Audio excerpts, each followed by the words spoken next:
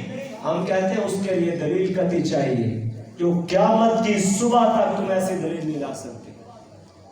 اور پھر کہتے ہیں یا الموتى سے مراد کافر ہے. الموتى سے مراد کیا ہے؟ کافر ہے. لیکن قرآن جھوٹے کو چھوڑتا نہیں ہے.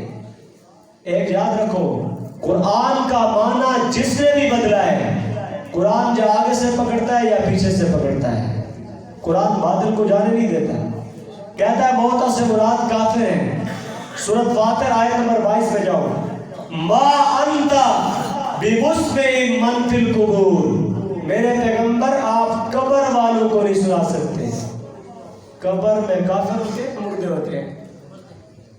ادھر کہا موتى، کہتا ہے موتى سے مراد کافر ہے. ادھر قرآن کہتا ہے قبر والوں کو نہیں سنا سکتا. من فی القبور، اب قبر میں کافر ہے یا مردے ہیں؟ اور پھر کہتا ہے مولوی ڈنڈی بات ہے، کہتا ہے یہاں سنا نہیں سکتے، سنتے ہیں. آپ ایک بات بتائیں مجھے، میں آپ کو ایک بات نہیں سنا سکتا. یا میرے اندر کمزوری ہے یا آپ کے اندر کمزوری ہے، یہی مسئلہ ہے. یا میرے اندر سنانے کی طاقت نہیں یا آپ میں سننے کی طاقت نہیں. اب قرآن کہتا ہے میرے پیغمبر تو مردوں کو نہیں سنا سکتا. کیوں؟ ہم کہتے ہیں کہ کمزوری مردے کے اندر ہے، کیونکہ سننے والی روح تھی جو اس میں نکل گئی ہے.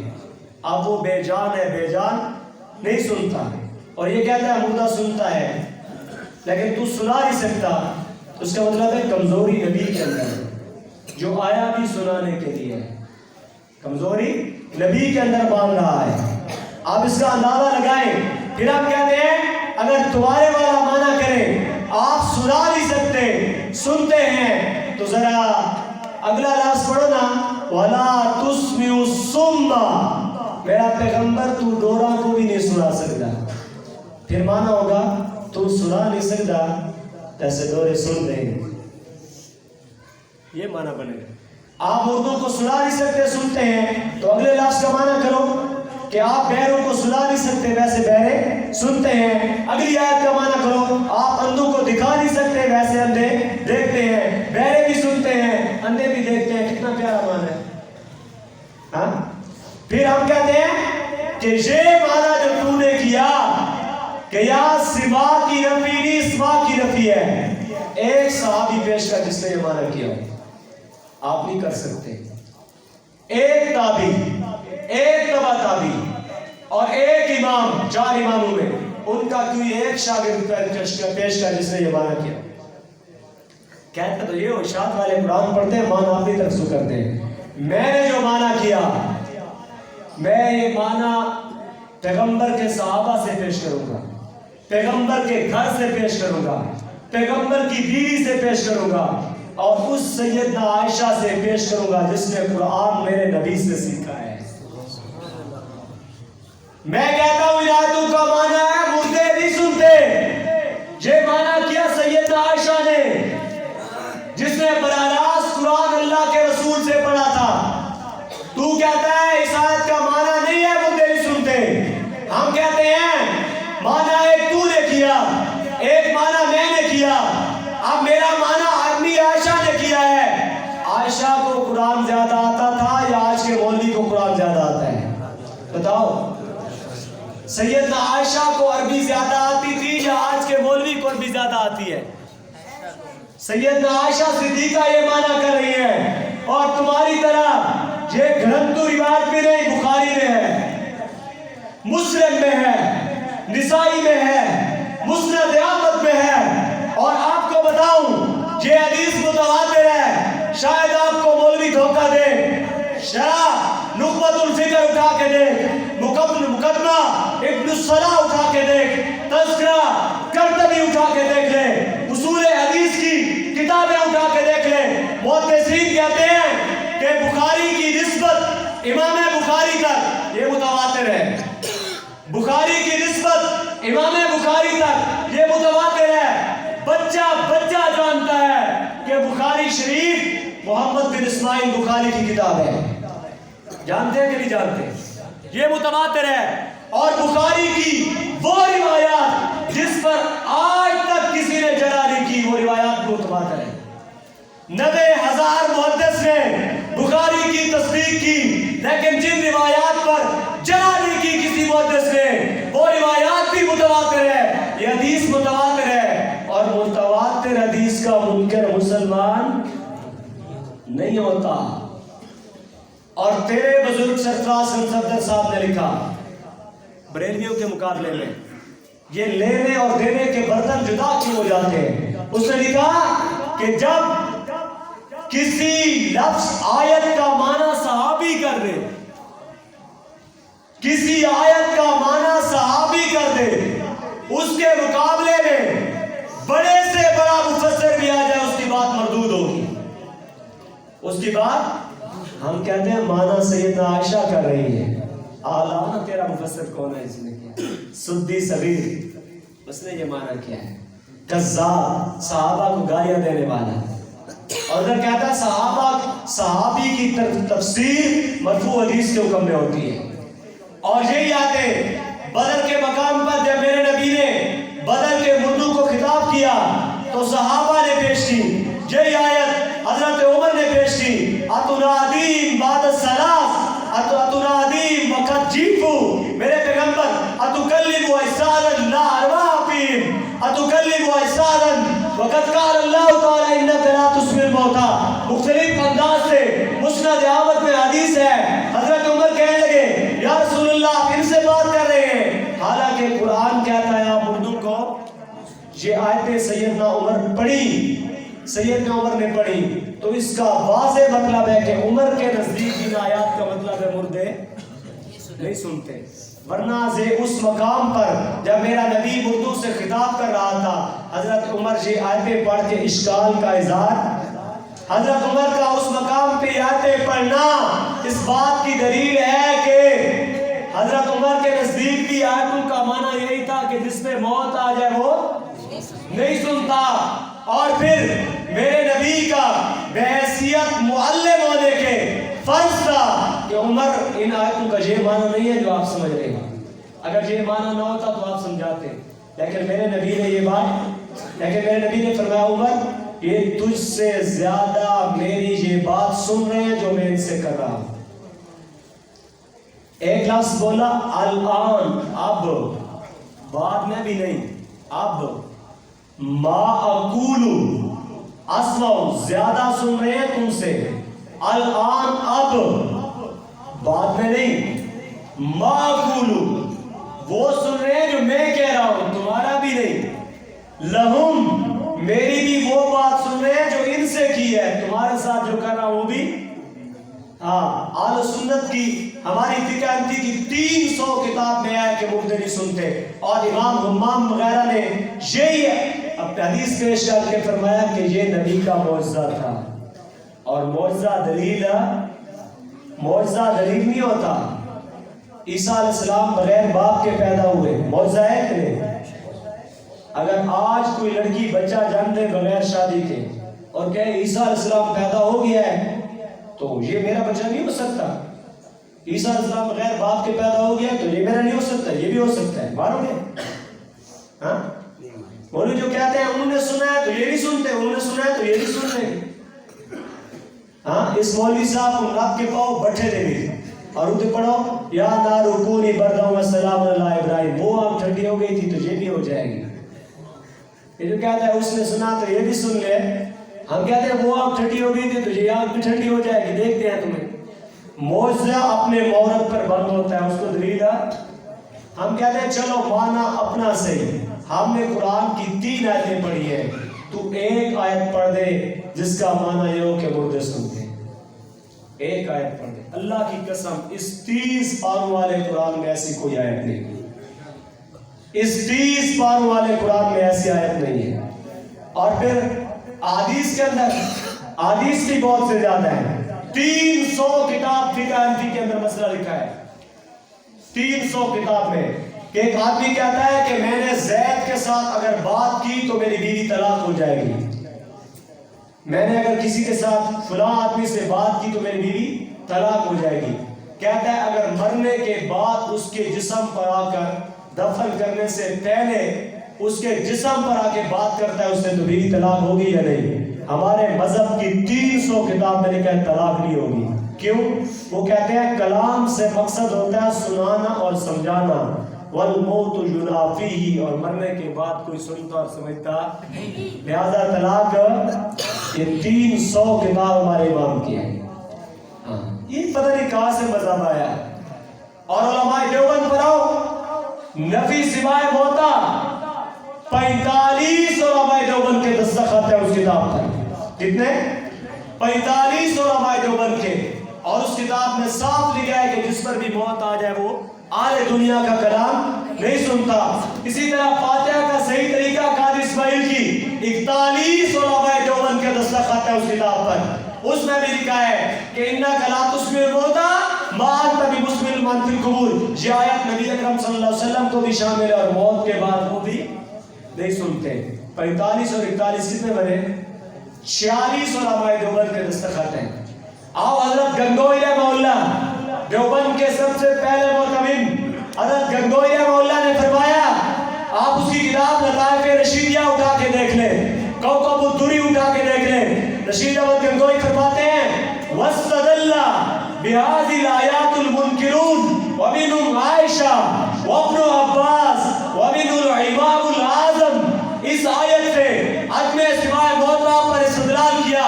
ان میں سیدنا عائشہ ہے، ان میں ابن عباس ہے، ان میں امام ابو حنیفہ ہے. اور کہتا ہے ہمارا مذہب بھی یہی ہے کہ مرنے والا آل دنیا کا کلام نہیں سنتا، لہذا جو حدیث سننے کی ہے اس کے اندر تعویل کی جائے گی. یہ کون کہہ رہا ہے؟ رشید احمد گنگوئی رحمہ اللہ. جب آپ یہ پیش کریں گے نا تو آگے سے کہیں گے فتاوی رشیدیہ میں لکھا ہے کہ سماع موتا کا مسئلہ صحابہ کے دور سے اختلافی چلا رہا ہے. اس کا جواب بھی سنو. فتاوی رشیدیہ میں یہ مسئلہ لکھا ہے، لیکن مفتی محمد شفیع نے اپنے فتاوی کے اندر امداد المفتیین میں لکھا کہ فتاوی رشیدیہ میں جو سماع موتا کا مسئلہ لکھا ہے وہ غلط ہے. وہ رشید احمد گنگوئی کا مذہب نہیں ہے، وہ غلط طور پہ لکھا. اور اس کا مذہب وہ ہے جو اس کے شاگردوں سے فتاوی دارالعلوم دیوبند میں لکھا ہے، یا وہ جو الکوکب الدری میں لکھا ہے، لطائف رشیدیہ میں لکھا ہے. فتاوی رشیدیہ میں جو سماع موتا کا مسئلہ لکھا ہے یہ غلط ہے. یہ ان کے شاگرد مفتی محمد شفیع امداد المفتیین میں لکھ رہے ہیں. آؤ فتاوی دارالعلوم دیوبند کیا کہتا ہے؟ فتاوی دارالعلوم دیوبند میں 5ویں جلد میں کہتا ہے عدم سماع میت پر نسختی وارد ہے، مردوں کے نہ سننے پر نسختی وارد ہے. یہ فتاوی دارالعلوم دیوبند کہہ رہا ہے. دیوبند کا پہلا مفتی عزیز الرحمان دیوبندی کہہ رہا ہے. اور نسختی کا منکر کون ہوتا ہے؟ پوچھو ذرا علماء سے. اور 14ویں جلد میں مفتی عزیز الرحمان دیوبندی کہتا ہے یہ مسئلہ جان لے کہ قرآن کریم میں مردوں کے سننے کا انکار کیا گیا ہے. کون کہہ رہا ہے؟ فتاوی دارالعلوم دیوبند. یہ مسئلہ جان لے کہ قرآن کریم میں مردوں کے سننے کا انکار کیا گیا ہے. جب قرآن میں انکار کیا گیا ہے تو ہمیں انکار کرنا چاہیے یا اقرار کرنا چاہیے؟ انکار کرنا چاہیے نا. اور اسی طرح آپ دیکھیں جمال قاسمی میں قاسم نانوتوی فرماتے ہیں اگر امکان سماع مان لیا جائے، اتنا عقیدہ رکھے نا کہ ممکن ہے مردے سنتے ہیں، تب بھی اسلام کا فائدہ نہیں ہوگا. شرک کو قوت پڑے، شرک کو قوت ملے گی، شرک کا دروازہ کھلے گا. اور التکشف پہ اشرف علی تھانوی صاحب نے لکھا، فرماتے ہیں کہ جب شرک پھیل رہا ہو تو وہاں پہ سماع موتا کا انکار کرنا واجب ہے. جب شرک پھیل رہا ہو سماع موتا کا انکار کرنا واجب ہے. اشرف علی تھانوی صاحب لکھ رہے ہیں. اسی طرح شیخ زکریا فضائل اعمال والے وہ کتب فضائل پر اشکالات کا جواب اس کتاب میں لکھتا ہے کہ قرآن کریم میں مردوں کے سننے کا انکار ہے.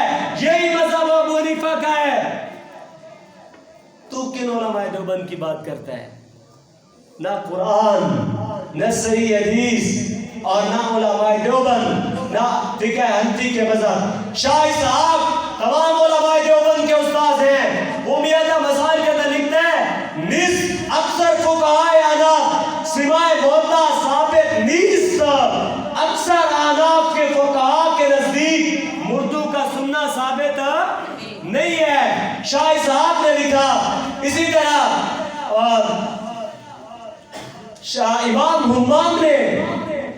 امام حمام جس کو احناف کا دادا کہتے ہیں اور اصحاب ترجیح میں سے ہے, وہ لکھتا ہے ان اکثر مشائخنا الا ان اکثر مشائخنا ان الاموات لا يسمعون, کہ اکثر احناف کا یہی مذہب ہے کہ جس پر موت آ جائے وہ نہیں سنتا. اور یہی آیت انک لا تسمع ہوتا پڑا ہے. آپ کس کی بات کرتے ہیں؟ تو ہر کسی کی ہر وقت سننے والا کون ہے؟ اللہ کی ذات. یہ الوہیت کا دوسرا خاصہ ہے. اور الوہیت کا تیسرا خاصہ یہ ہے کہ حاکم پوری کائنات میں صرف اللہ ہے. ان الحکم الا للہ. فیصلے کا اختیار کس کے پاس ہے؟ اللہ کے پاس ہے. لا الہ الا اللہ کا ایک معنی یہ ہے لا حاکم الا اللہ. اللہ کے سوا حاکم کوئی نہیں, اللہ کے سوا قانون بنانے والا کوئی نہیں. قانون بنانے کا اختیار حاکمیت صرف اور صرف اللہ کے لیے ہے. یہ لا الہ الا اللہ کا ہے. اور اس توحید فی الحاکمیت کا انکار سب سے زیادہ اس دور میں ہو رہا ہے. اور اس دور کا صنم اکبر سب سے بڑا بت وہ جمہوریت کا بت ہے. یہ یاد رکھیں, جمہوریت کا بت اس وقت سب سے بڑا بت ہے جس کو مسلمان پوج رہے ہیں. یاد رکھو, جمہوریت کو, الیکشن کو, ووٹ کو جائز سمجھنے والا قرآن کا بت کہہ رہا ہے. میرے رب کی قسم وہ مسلمان نہیں ہے. اگر یہ میری بات لکھ رہے, اگر الیکشن کے ذریعے اسلام آ سکتا ہے, میری قبر پہ بھی آ کے لانتے کرنا اگر الیکشن کے ذریعے اسلام آئے گا. یہ وہ کفر ہے جو اس دور میں ہو رہا ہے. آپ مفتیوں سے پوچھیں, جمہوریت یہ اس دن یہ تذکرہ ہو رہا تھا کہ پارلیمنٹ کا مقام زیادہ ہے اسمبلی کا یا سپریم کورٹ کا مقام زیادہ ہے. یہ مذاکرہ ہو رہا تھا کہ پارلیمنٹ کا مقام زیادہ ہے یا سپریم کورٹ کا. تو اس مذاکرے میں انہوں نے دلائل سے کہا کہ پارلیمنٹ اسمبلی کا مقام سپریم کورٹ سے زیادہ ہے. کیوں؟ کہتا ہے پارلیمنٹ قانون بناتی ہے اور سپریم کورٹ اس کو نافذ کرتی ہے. آپ بتاؤ قانون بنانے والا کون ہے؟ کیا پارلیمنٹ کو حق ہے قانون بنانے کا؟ قرآن کیا کہتا ہے؟ من لم یحکم بما انزل اللہ, جو قرآن سے فیصلہ نہ کرے, فاولئک هم الکافرون, یہی اصل کافر ہیں. کیا ہماری سمجھو میں قرآن سے فیصلے ہو رہے ہیں؟ من لم یحکم بما انزل اللہ, جو قرآن سے فیصلہ نہیں کراتا, اللہ کی کتاب سے فیصلہ نہیں کراتا, فاولئک هم الکافرون, یہی لوگ کافر ہیں. یہ تو قرآن کا فیصلہ ہے. پتہ ہے جمہوریت کی بنیاد کس نے رکھی ہے؟ آپ نے پڑھی ہے اس کی تاریخ. جمہوریت کی سب سے بڑی پہلی بنیاد ٹیمپلرز صہیونی یہودیوں نے اور صلیبی عیسائیوں نے رکھی تھی. جب وہاں مسلمان بادشاہ نے یہودیوں کی سازش کو سمجھ کر, اب میرا وقت نہیں میں اس کی تاریخ بیان کروں, یہودیوں کے قتل کا حکم دیا تھا جو صہیونی یہودی تھے. تو انہوں نے کہا تھا کہ یہ ایک ہاتھ میں اختیار ہونا ہمارے لیے خطرہ ہے.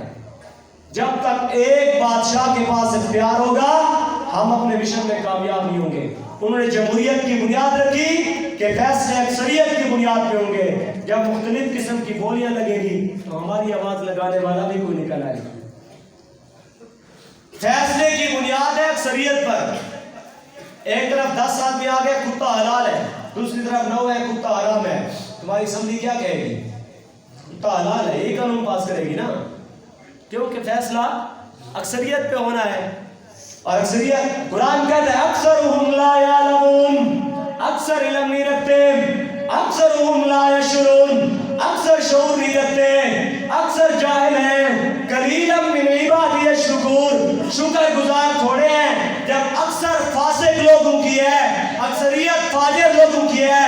اکثریت رب کے نافرمانوں کی ہے اور فیصلہ اکثریت پر ہونا ہے، تمہارا اسلام کہاں سے آئے گا؟ اور قرآن میں یہ نہیں پڑھا یہ طاغوت ہے، اللہ کی قسم جو قانون بنا رہے اسلام میں طاغوت ہے، اور قرآن نے طاغوت کے ساتھ کفر کا حکم دیا ہے۔ قرآن کہتا ہے ان تطع اکثر من فی الارض، میرا پیغمبر اگر زمین میں رہنے والوں میں اکثر کی بات کو تو نے مانا، ان تطع اکثر من فی الارض، زمین میں رہنے والوں میں اکثر کی بات کو آپ نے مانا، یضلوک عن سبیل اللہ، وہ تمہیں اللہ کے راستے سے ہٹا دیں گے۔ قرآن کہتا ہے اکثر کی بات ماننے والے گمراہ ہوں گے، اور یہاں تو فیصلہ بھی اکثریت پہ ہوتا ہے۔ تو یاد رکھو یہ کفریہ نظام ہے۔ لا الہ الا اللہ کا ایک بڑا معنی ہے لا حاکم الا اللہ، قانون بنانے کا اختیار کس کے پاس ہے؟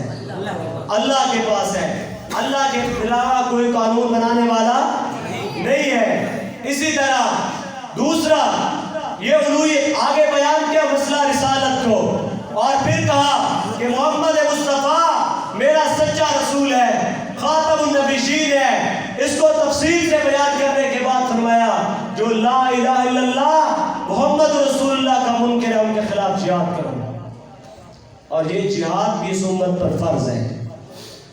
آج جہاد کے بھی کئی معنی آ گئے ہیں، میں چند باتیں عرض کر کے بات ختم کرتا ہوں۔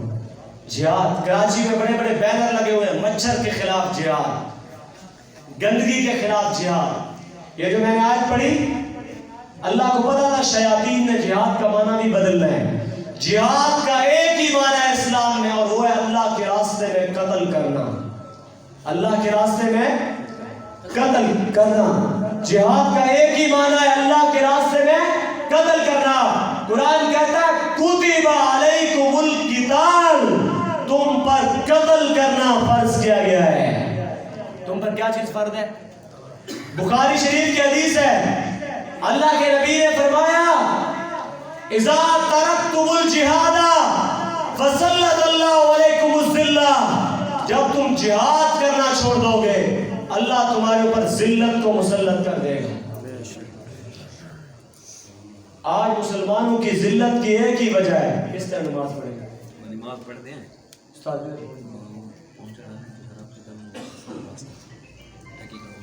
ٹھیک ہے، چلو ایک بات، مسلمانوں اپنے بچوں کو جہاد کی دعوت دو، یہی راستہ ہے۔ جب جہاد چھوڑ دو گے ذلیل ہو جاؤ گے۔